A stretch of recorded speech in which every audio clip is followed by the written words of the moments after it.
নমস্কার। প্রাথমিকের শিক্ষক নিয়োগে এনআইওএস ডিএলএড নিয়ে খুবই গুরুত্বপূর্ণ খবর দেখতে পাচ্ছেন।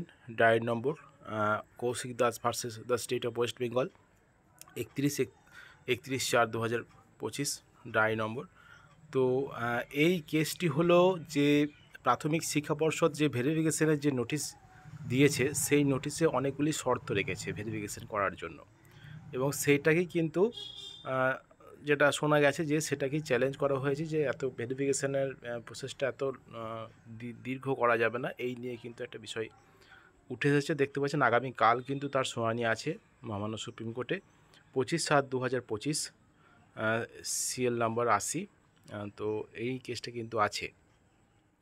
তো এই কেসটা কি হবে না হবে সেটা পরের বিষয়। যে প্রাথমিক শিক্ষক নিয়োগের ক্ষেত্রে যে ভেরিফিকেশন করা হচ্ছে বা হয়েছে এনআইওএস থেকে যারা ডিএলএড করেছেন তাদের জন্য, এবং যারা আগে যারা ইন্টারভিউতে অংশগ্রহণ করেছিলেন তাদের জন্য, যে বিভিন্ন শর্ত কিন্তু রাখা হয়েছে ভেরিফিকেশান করার জন্য এনআইওএস ক্যান্ডিডেটদের। তো সেখানে কিন্তু অনেক বিষয় উল্লেখ আছে।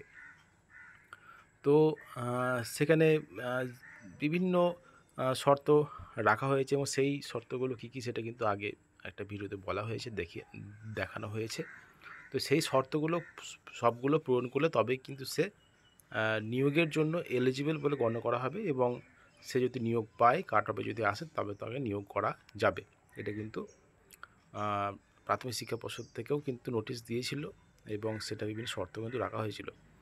তো কি হবে না হবে আগামীকাল কিন্তু বোঝা যাবে প্রাথমিক শিক্ষা পর্ষদ কি বলে, এবং এই যে কেসটা করেছে এবং যারা মামলাকারী তাদের কি বক্তব্য এবং কি হয়, কি আপডেট উঠে আসে আগামীকাল 25শে জুলাই।